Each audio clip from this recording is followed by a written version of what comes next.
Todo homem é bom, todo humano é bom, toda face, olhar e matiz.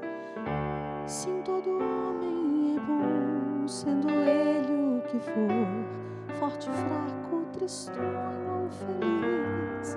Todos os pobres, os livres, os nobres, os feios, os belos, os ricos também.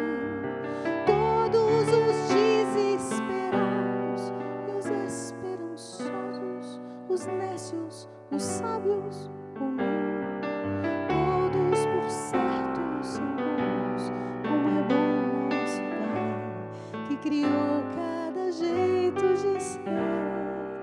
Todo semblante é bom, todo instante é bom, quando a vida e quando a viver.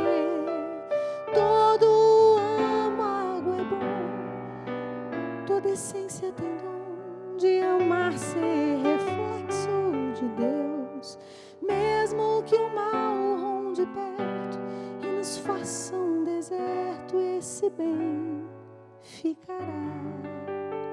E uma gota do céu cairá.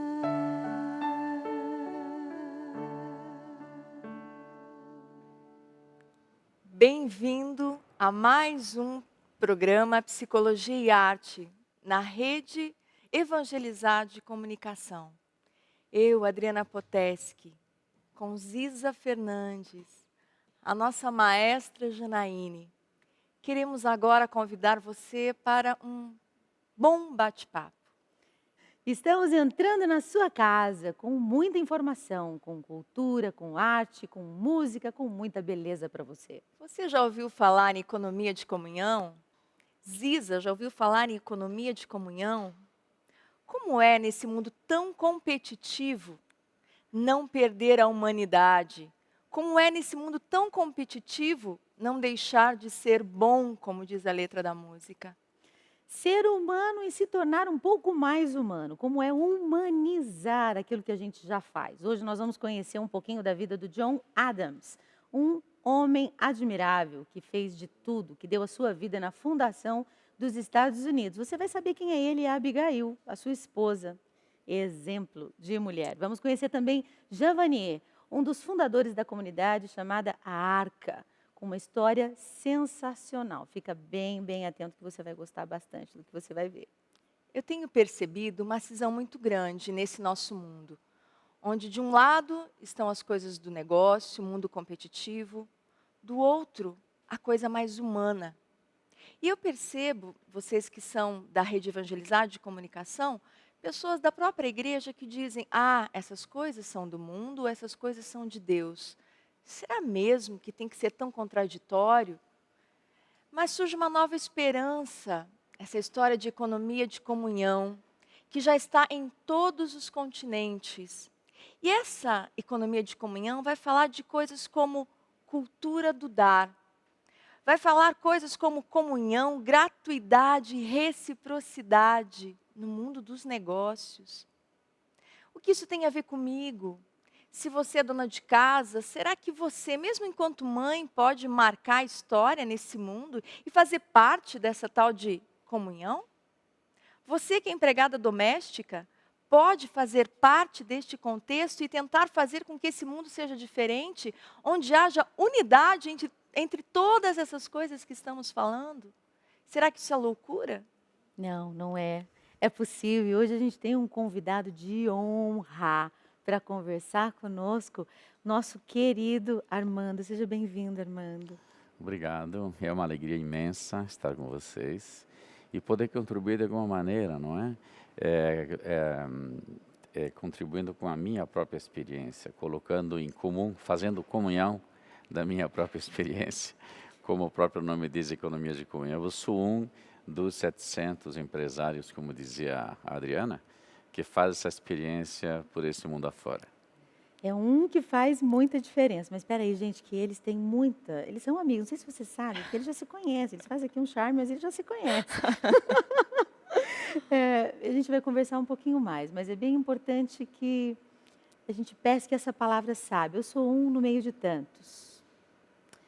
Todas as guerras do mundo são iguais. Todas as fomes são iguais. Todos os amores iguais, iguais, iguais. Iguais todos os rompimentos. A morte é igualíssima. Todas as criações da natureza são iguais.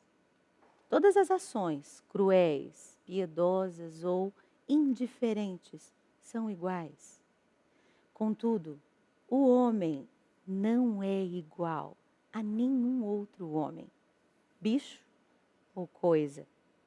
Ninguém é igual a ninguém. Todo ser humano é um estranho ímpar.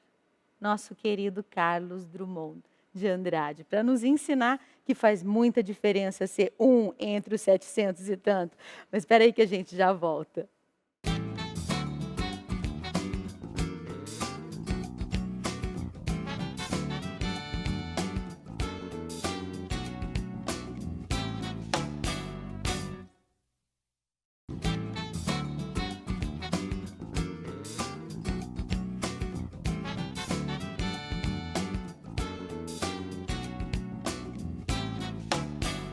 Pelo amor de Deus, não vê que isso é pecado, desprezar quem lhe quer bem. Não vê que Deus até fica zangado vendo alguém abandonado. Pelo amor de Deus. Nosso Senhor, pergunte se Ele produziu nas trevas o esplendor.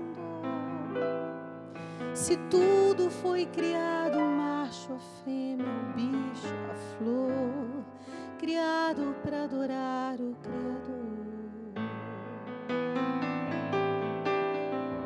E se o Criador inventou a criatura, por favor, se do barro fez alguém com tanto amor, para amar nosso Senhor.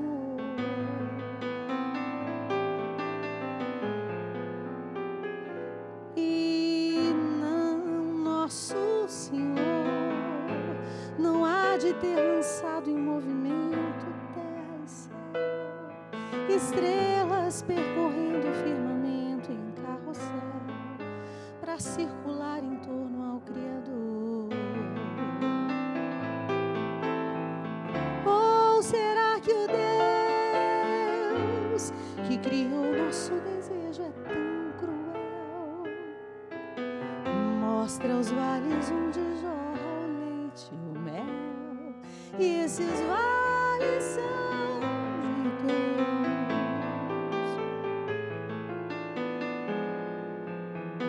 Pelo amor de Deus, não vê que isso é pecado, desprezar quem lhe quer bem.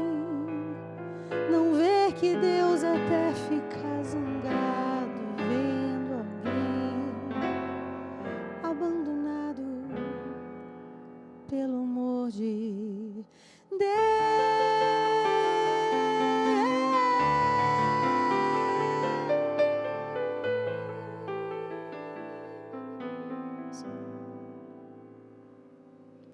Voltamos com Psicologia e Arte, na Rede Evangelizada de Comunicação. E vamos agora conversar um pouquinho com Armando Tortelli, um referencial internacional nisso que vamos falar hoje sobre EDC. Armando, conta um pouquinho como é que surgiu a EDC, o que é isso?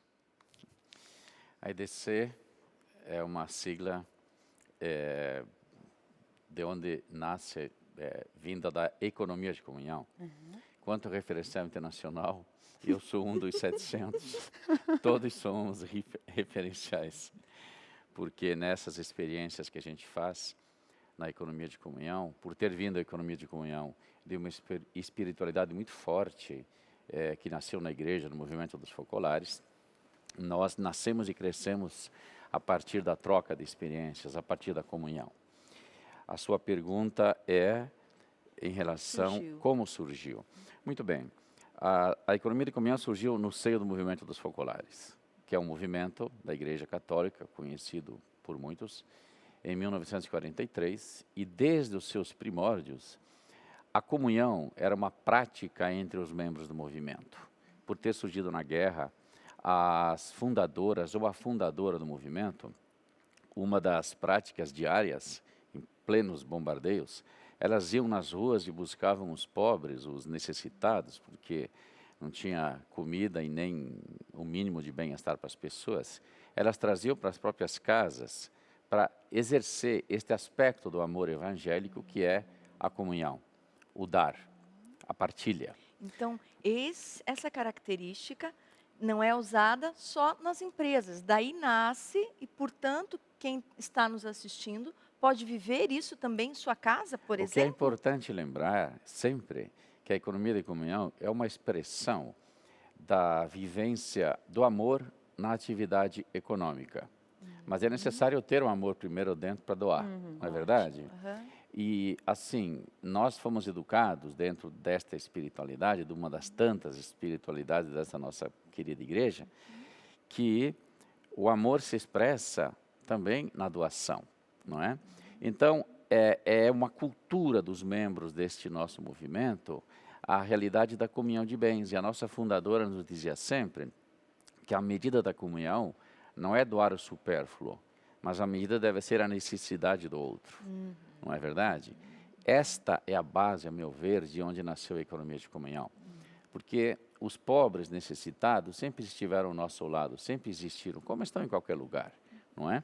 Porém, esta sensibilidade a estes seres humanos difere de ambiente para ambiente.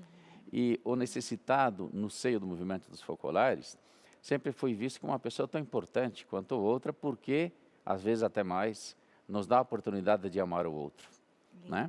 Passados muitos e muitos anos, após 50 anos do surgimento do movimento, e na época com aproximadamente 13 mil necessitados ao nosso redor, percebeu-se que aquela comunhão individual entre as pessoas já não surtia mais o efeito suficiente para resolver, digamos, os problemas todos destes necessitados. E numa vinda ao Brasil, e não se sabe por que o Brasil, mas se intui por quê, que Chiara Lubich, chegando em São Paulo, já tinha estado outras vezes, ela viu essa disparidade imensa entre a riqueza e a pobreza. Ela passando por algumas regiões nobres de São Paulo, ela viu, não é? Aquela imponência econômica, financeira, enfim, uma das maiores economias do mundo, e ao lado uma favela, não é? Então ela viu essa cisão, como você falou na abertura do seu programa, e entre ricos e pobres, e ela intuiu, talvez neste meio existam pessoas nossas também, né, próximas do nosso movimento, das nossas comunidades. Então já não basta mais a comunhão entre os membros. E ela intuiu, depois de alguns dias vendo e refletindo sobre isso, que poderia nascer algo muito novo, algo diferente. Ela intuiu e chamou empresários, membros do movimento ou amigos. Ela disse, olha, eu tive uma ideia. Eu acho que poderiam nascer empresas que ou transformar empresas existentes, como no meu caso, que visam não apenas produzir lucro para o desenvolvimento da própria empresa ou para fazer aquela partilha usual, talvez, ou tradicional como se fazia, mas empresas que têm como foco a divisão dos lucros para com as pessoas necessitadas. Ótimo. Mas tudo aquilo, para concluir essa tua pergunta, tudo aquilo que vinha deste carisma veio para a humanidade, não veio para o movimento dos focolares. Perfeito. Porque é um carisma da igreja. Então, esta experiência foi realizada num laboratório, assim, entre nós no início, fomos arrebatados pela grandeza da proposta, porque encontramos a nossa verdadeira vocação de empresários, né? Como instituições, empresas que nós passamos a considerá-las como um patrimônio da humanidade, não é? Mas que isso não poderia ficar dentro dos muros do nosso movimento, devia ser uma luz para a humanidade, como de fato tem sido nos dias de hoje. Como tem sido? Me explica. Tem sido luz no mundo de hoje. Como é que a gente identifica? Se eu vou procurar um emprego lá na sua empresa, como é que eu vou saber que você é um membro do movimento focolar e que você está movendo toda essa empresa para o meu bem? Também. Você dizia na sua música que todo homem é bom, Aham. né? Nós entendemos e acreditamos que todo empresário nasce e possui dentro do seu DNA o desejo de fazer o melhor, né? No seu coração está o amor. O meio, o ambiente em que ele vive, faz com que muitas vezes ele se desvirtue, não é verdade? E passa a praticar talvez aquelas práticas usuais de mercado, aonde a guerra está acima de tudo e o dinheiro pelo dinheiro é que dita as normas. Deus é o dinheiro, né? Exatamente. A economia de comunhão tem demonstrado, através da prática, que Deus e o dinheiro podem se encaminhar juntos. Deus Mas, e o dinheiro podem se encaminhar juntos. aliás, devem, né? Não é Explica verdade? melhor É. isso, Armando. Porque Porque o assusta. dinheiro é algo muito bom e necessário Porque para a na Bíblia sobrevivência das a pessoas. O gente que nós lê não que não dá podemos para é ter servir os apego. dois, então significa que usar o dinheiro para servir a Deus de alguma maneira mais evidente. não é? Exatamente. Dai a César o que é de César, e dai a Isso. Deus o que é a Deus, por Que é de exemplo. Deus, aham. Não é verdade? Se nós observarmos hoje o quadro social que está ao nosso redor, não é?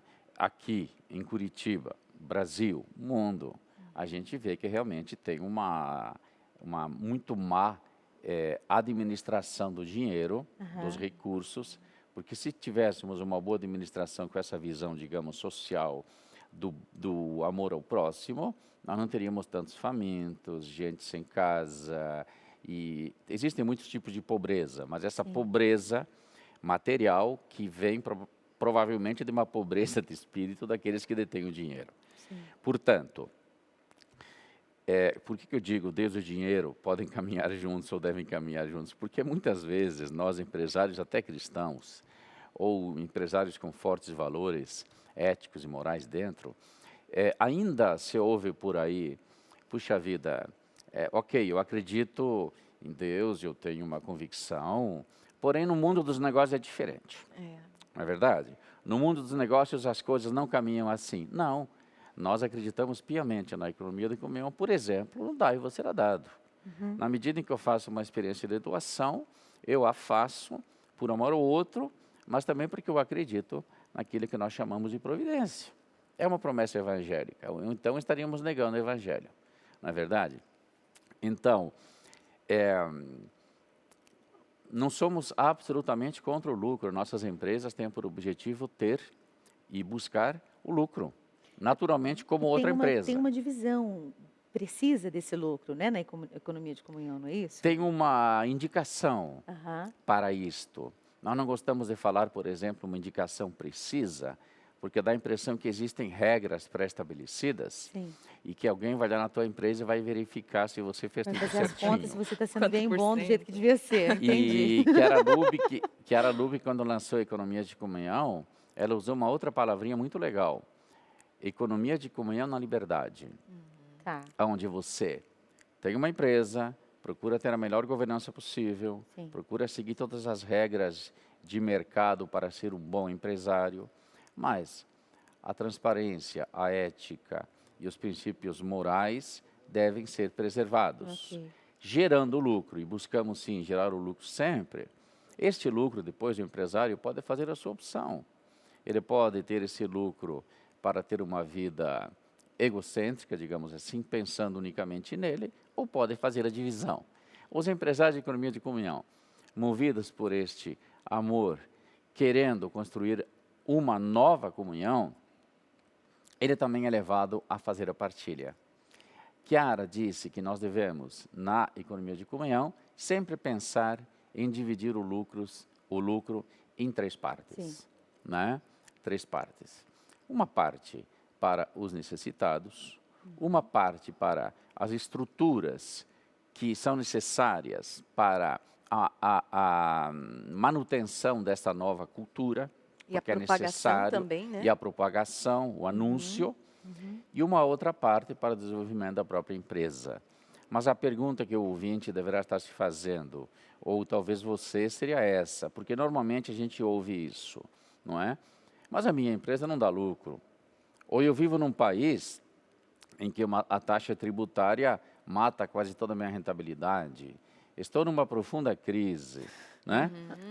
Por isso que é na liberdade, Sim. não é verdade? Não é o valor, não é a quantidade que se coloca para com os necessitados, que depois eu posso também dizer a vocês como é esse caminho desse dinheiro, o que ele é feito, como esse necessitado é, digamos assim, entre aspas, escolhido, não é?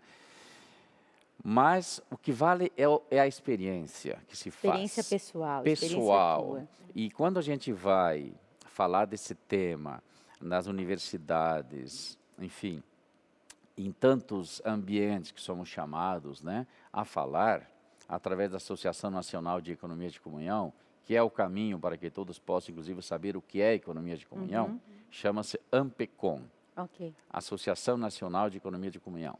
Todos podem saber o que é economia de comunhão lá. Quando nós vamos nesses ambientes para falar da economia de comunhão, nota-se que o que fica muito mais do que divisão dos lucros é a coragem de se fazer uma experiência diferente no Perfeito. dia a dia no trabalho. Vou apertar o pause aqui, segura na coragem. E eu quero apresentar para vocês, daqui a pouco, você está vendo, né? O privilégio que a gente está tendo de ter um homem cheio de sabedoria, experiência de vida. E o mais interessante é notar em você uma opção radical, né? Pelo evangelho vivido através dessa vida profissional. Eu quero contar para você da vida de um senhor muito interessante, que foi o responsável, o primeiro que lutou pelos direitos humanos nesse país que nos chama tanto a atenção, os Estados Unidos. Ele foi o primeiro dos fundadores, um pai fundador dessa nação, e é um grande exemplo de um homem que lutou pelos direitos do indivíduo, do ser humano, porque economia de comunhão é olhar para o ser humano com amor. Presta atenção um pouquinho, você vai conhecer a vida de John Adams. My father was a shoemaker. My mother could not read.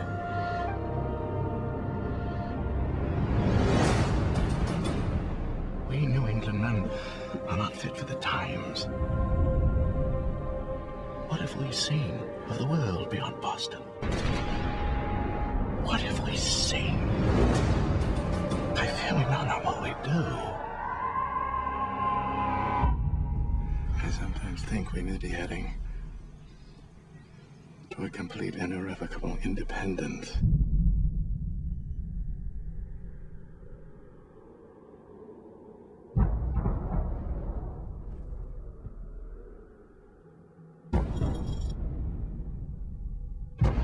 Ma! Those are guns, Mama. I'm afraid they are. Massachusetts is in a state of open rebellion. It is no small thing to build a new world, gentlemen. A good diplomat, Mr. Adams, speaks softly. I will not voluntarily put on the chains of France while I am struggling to throw off those of Great Britain. To the revolution. War has been this administration's policy from the beginning. Is it your purpose to destroy everything we've accomplished? You're trampling on the Constitution. I am no man's puppet. We are in the very midst of revolution. This is a time for choosing sides. I am needed in the Congress. You are needed here, John. If I were a man, I would be in the field of action. The minister marching on Concord. Come back to me, John. Liberty will reign in America. Esse é John Adams e sua esposa Abigail, primeiro vice-presidente dos Estados Unidos e depois o segundo presidente do país. Homem que lutou pelo direito humano, que teve coragem de agir em nome do amor pelo ser humano, em nome daquilo que está escondido dentro de cada um. Você pode fazer o mesmo aí na sua casa. Nós estamos hoje conversando com Armando Tortelli sobre economia de comunhão e a coragem que ele tem de ser um empresário cristão. Você pode fazer o mesmo. Fica aí, espera aí, a gente já volta.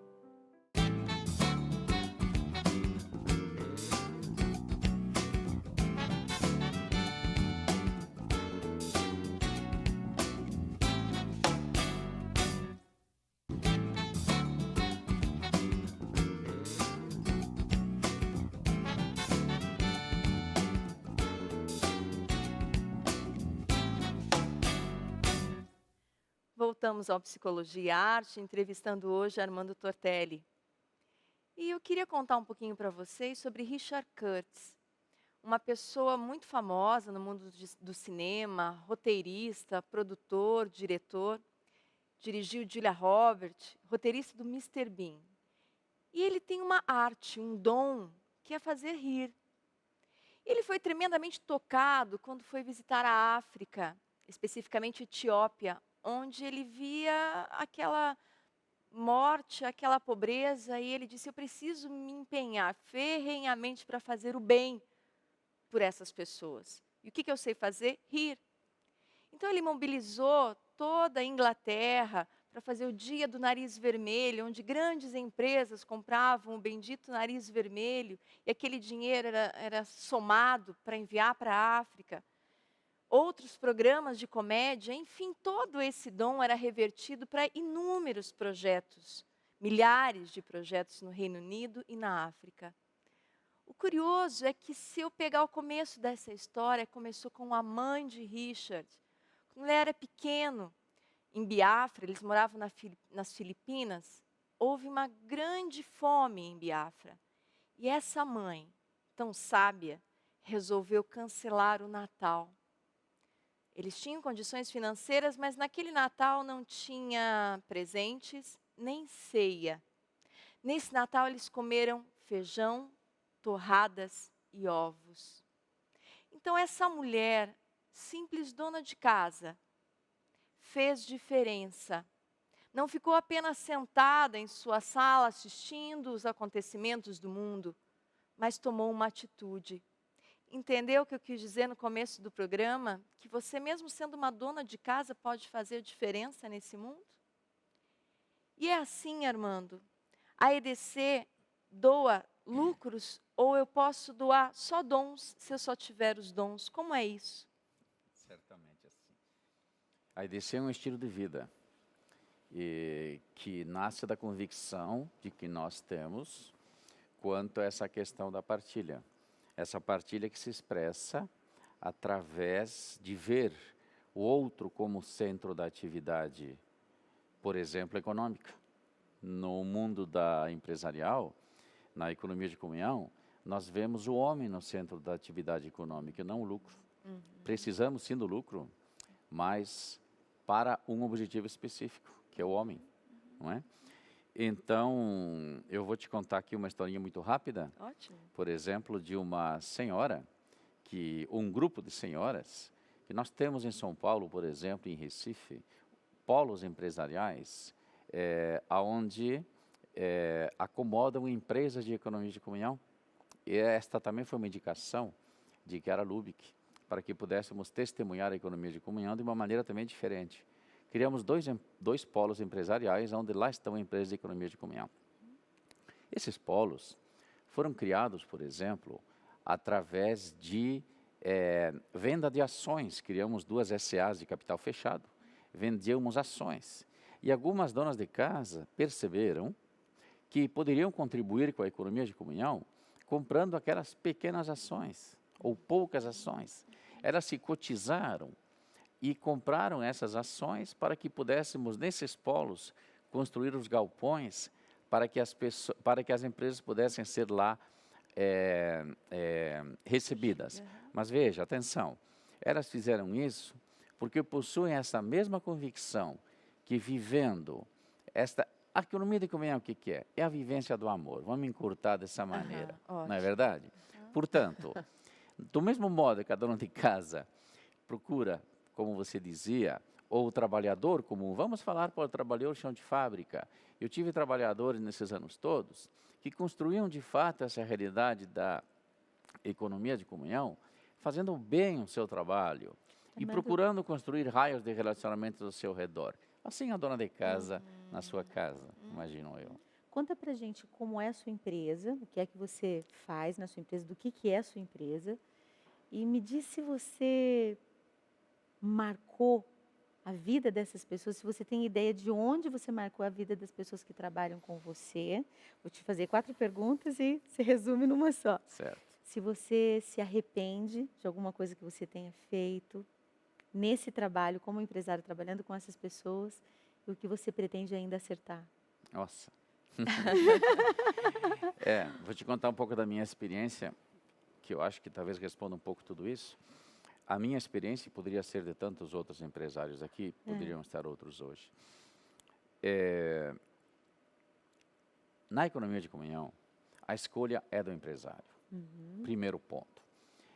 Porque Chiara viu justamente a questão da necessidade dos pobres. O empresário escolhe. Na medida que o empresário escolhe, e com convicção, ser um empresário de economia de comunhão, né? ele também assume um compromisso de viver a realidade, digamos assim, os bens relacionais dentro de uma empresa. Um ativo pouco perceptível, mas que faz uma grande diferença numa empresa. Bens relacionais, né? Ou seja, como as pessoas podem se realizar a partir dessa dinâmica do amor concreto no dia a dia, mesmo com todos os obstáculos e desafios que uma empresa passa por todos os dias, colocando em primeiro lugar o profissionalismo, essa coisa toda. Quando o empresário faz essa experiência, por exemplo, de chegar cedo e entrar na empresa e dizer, puxa vida, estou entrando num terreno sacro, né? De cumprimentar a primeira pessoa que encontra, de servir um cafezinho para um funcionário, não é? Ou de ir e sentar com a pessoa que naquele dia precisa conversar. Quando o empresário vive dessa maneira, entre aspas, ele contamina aquele ambiente. O empresário, sem querer, ele possui uma função de liderança naquela estrutura empresarial onde ele está. Sim. Quer queira ou quer não é sem querer. É óbvio que isso ocorra. E essa liderança pode ser exercida para o amor ou de uma maneira egoísta. Quando você vive deste modo, é natural que você passe a criar ao seu redor uma nova cultura de relacionamento entre as pessoas. E aí você colhe frutos extraordinários e também dificuldades, né?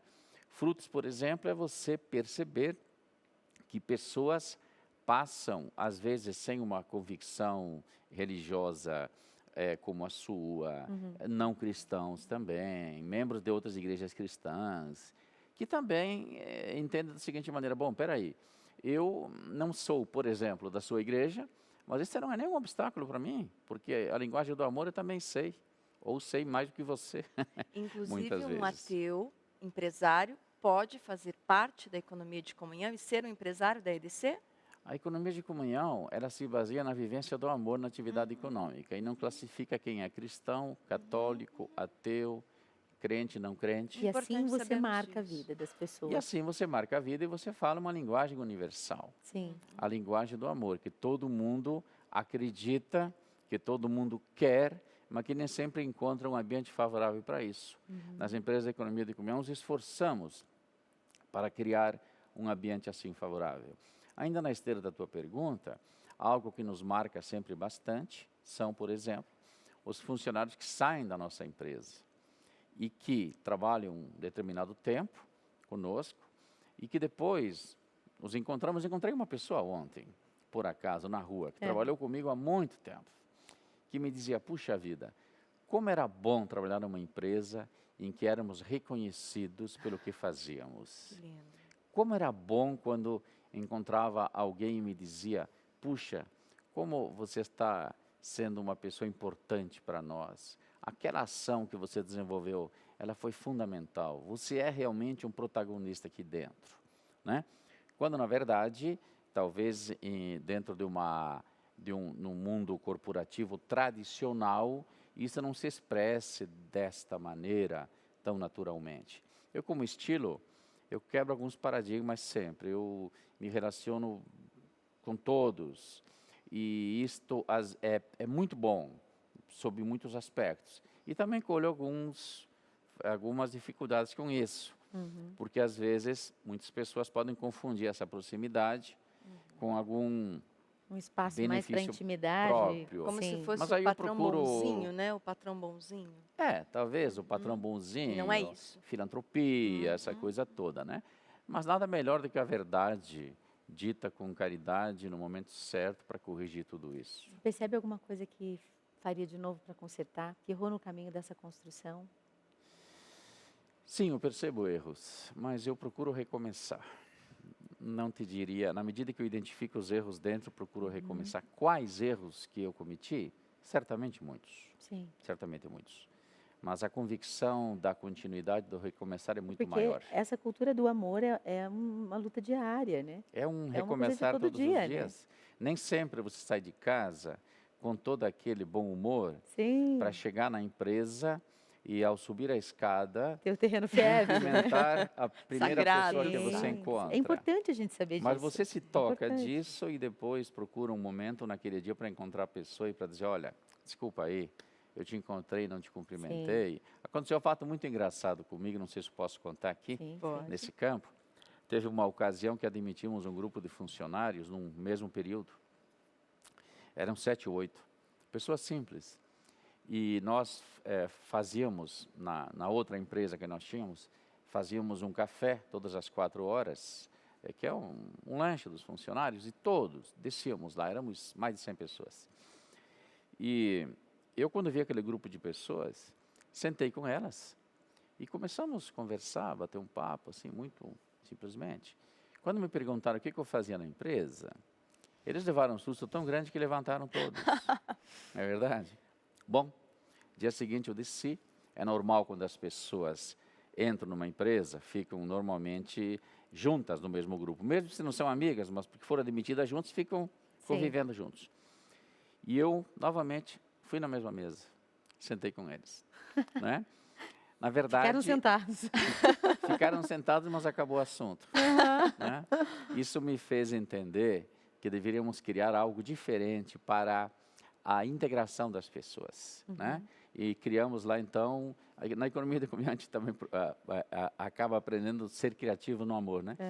Criamos um programa na nossa empresa chamado Café com Prosa. Ai, que bacana. Não é verdade? Para quebrar esse tipo... Então, eu e minha esposa, quando tínhamos um grupo de funcionários determinados, nos encontrávamos e contávamos a nossa história de vida para eles, para quebrar esse paradigma, aliás, humanizar essa relação, humanizar mais a e relação. mais. Humanizar, e era muito legal, porque cada um contava a sua história e nós contávamos a nossa, mas lá não tinha patrão, não tinha empregado, eles tinham pessoas. Ótimo. Né? Aliás, bom falar isso, porque eu deixei de fazer esta ação e preciso retomar.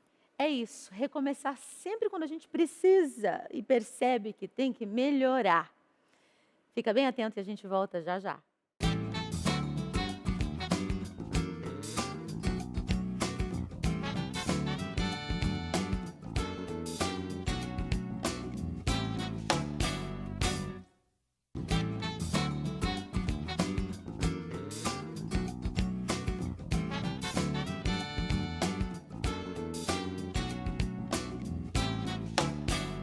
Estamos de volta com o nosso programa Psicologia e Arte. Ela, sensacional, modelo de mulher para mim, Chiara Lubick.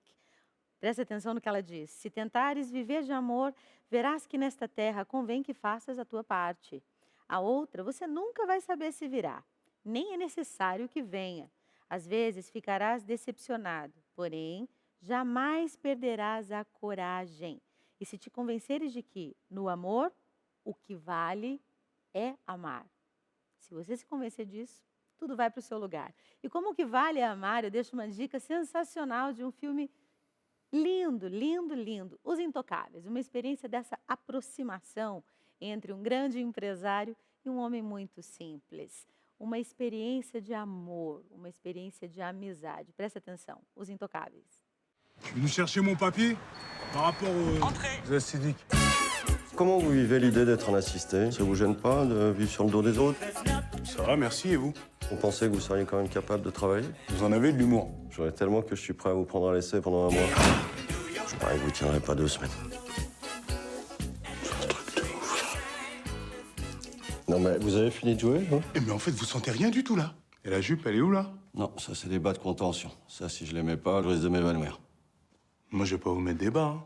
Même pour vous, vaut mieux vous évanouir. Franchement, à un moment donné, faut... On dit non, on les met pas, on reste là.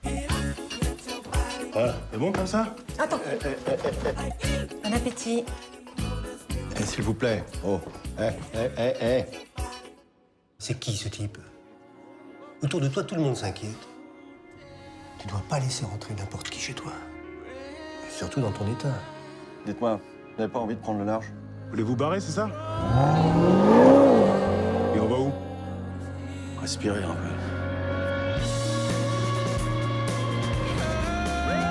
Ça y est, les voilà. 100 € que je les mets dans le vent. Tenu.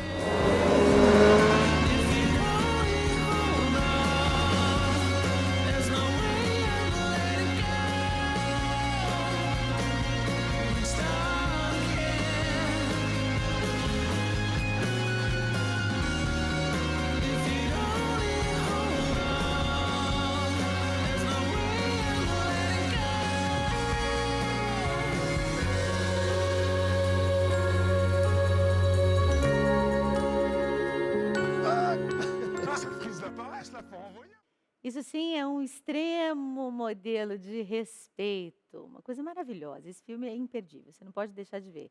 E nós estamos conversando sobre amor ao próximo concretamente na vida profissional. E você é notável que carrega esse amor estampado na cara, né? Meu Deus do céu, que coisa linda. Muito, muito, muito obrigada por nos ensinar com sua vida. E você estava nos contando que tem coisas para recomeçar, tem coisas para retomar.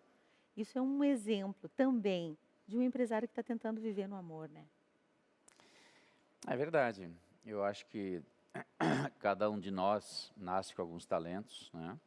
O empreendedorismo é um talento. Sim. Que deve ser naturalmente sempre atualizado e com muito esforço encarado e aplicado no nosso dia a dia, né? E eu tenho, sim, assim como outros empresários, esse espírito empreendedor. Eu tenho como linha, por exemplo, não ter medo de começar sempre novas iniciativas. Mas essas novas iniciativas empresariais, você me perguntou antes em que atividade eu atuo, né? Uhum. Eu tenho uma indústria de alimentos enterais, que são aqueles alimentos que talvez o público não saiba, mas que para alimentar as pessoas que estão em UTI ou mesmo ambulatoriamente por sonda. Uhum. São alimentos completos para determinadas patologias, necessidades nutricionais especiais.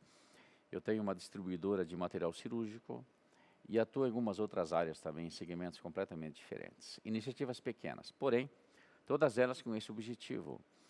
Se nós, que temos essa convicção de que podemos mudar o mundo através de uma nova prática econômica, que eu entendo que a economia e a política são os dois meios para mudar a humanidade e esse tecido social destruído que nós temos aí, restauração dele. Eu acredito que nós não podemos nos acovardar e deixar de ousar, né? Às vezes eu sinto que diante de amigos ou até os próprios filhos muitas vezes dizem: pai, onde você vai parar, não é? Por que você continua empreendendo? Não vai parar, né? 57 anos, dá uma paradinha aí e tal. Mas eu acredito que eu acordar todos os dias e sair de casa e convictos que você está dentro de uma missão importante e para deixar alguma semente de um mundo melhor, mesmo no mundo da economia. Não somos os únicos, viu? Não pense que a economia de comunhão é a única iniciativa que existe e que busca a humanização da economia. Não é. Somos um.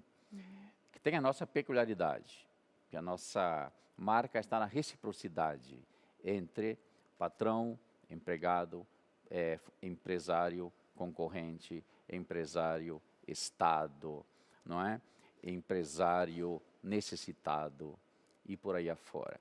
Por exemplo, quando eu entendi na minha trajetória profissional que impostos não é algo para ser sonegado, e sim para se fazer um planejamento tributário, era uma convicção de que a minha empresa, gerando os impostos, esses impostos que não são, não é um dinheiro meu, e sim um dinheiro que eu cobrei de algum consumidor que me comprou o produto, esse imposto deve retornar para a sociedade, né? Então, nesse particular, nesses 25 anos de empresário, a minha relação com o Estado e com a União, enfim, todas as esferas onde você tem algum imposto para pagar, e são muitos, nós sabemos disso, e injustos também, diga-se de passagem, em termos de alíquotas, assim por diante, mas não vamos entrar nessa seara agora. Mas essa relação de transparência e de ética também, sempre foi uma experiência muito forte, né? E eu diria também, assim, até, de certa maneira, quase como conclusão, no sentido da minha própria experiência, embora possa também te responder outras coisas, que não é verdade aquilo que se fala por aí afora de que não há espaço para empresas que trabalham de uma maneira ética ou que buscam, hein? Vamos falar a verdade, empresas que buscam trabalhar de um modo ético, porque a gente sempre tem que melhorar. Não é verdade que no nosso país só existe espaço para aqueles que trabalham dando um jeitinho nas coisas. Não é verdade, não. A maior parte da sociedade, ela reconhece as boas iniciativas. Infelizmente, elas não ficam em evidência. E vocês estão de parabéns por estarem promovendo momentos como esse no programa de vocês, porque eu acho que as coisas boas devem ser divulgadas. E nem sempre é isso que a mídia faz nos dias de hoje. Muito obrigada. Infelizmente, o nosso programa está chegando no fim. Ok. Mas é um privilégio poder ouvi-lo, aprender. Eu, pelo menos, me sinto instigada pela tua experiência de vida, provocada a melhorar, provocada a pensar na minha empresa, pensar nas minhas coisas de outra forma. Muito obrigada pela sua presença mesmo. Que bom. Eu queria deixar, no final, muitas pessoas querem ter contato com a economia de comunhão. Por favor. Então, procurem a Associação Nacional por uma Economia de Comunhão, ANPECOM, porque a economia de comunhão é muito maior do que os interesses pessoais nossos. Você fez na prática aqui a economia agora. Parabéns. Nossa. Muito obrigada, Armando. Muito obrigada. E a gente encerra com uma canção que fala do valor do homem, do indivíduo, do ser humano, desse que merece ser amado.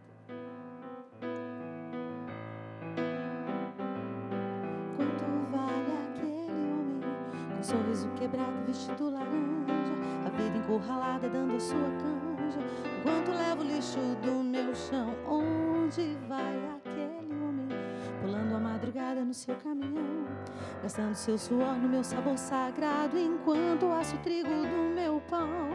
O que pensa aquele homem? Cheira gasolina, ilustra o meu espelho, enche o meu tanque, vai de lotação, enquanto abastece minha contramão.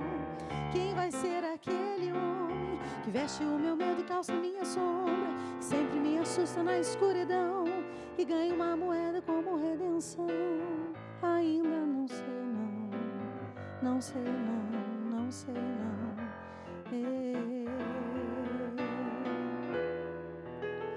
Quem vai ser aquele homem que veste o meu medo e calça minha sombra, sempre me assusta na escuridão e ganha uma moeda como redenção? Quanto vale um coração, um rosto que se possa olhar mais do que tem para oferecer? Só Deus vê, só